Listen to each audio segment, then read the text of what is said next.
Hello and welcome back to HardReset.Info. In this video, I will show you how to use music recognition on Samsung Galaxy S25 FE. Let's begin!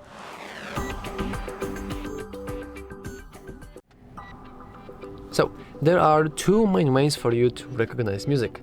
The very first one is incredibly popular application called Shazam. As you can see, you can just press install, and then every time we open it, it will automatically search for songs in our from our microphone. And the semi-official way, without installing anything, is to press and hold onto your home screen, then go into widgets. Now you want to scroll down a little. You want to go into Google, and the very first thing is the song search, like this one.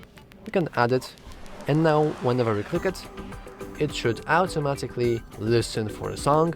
And I'm not going to play any kind of song. I'm not going to bother with humming it, just because we don't want to get copyrighted.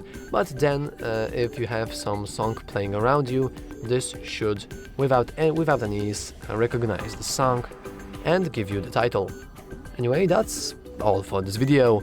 If you found it useful, make sure to leave a like, subscribe, and as always, thanks for watching. See you next time.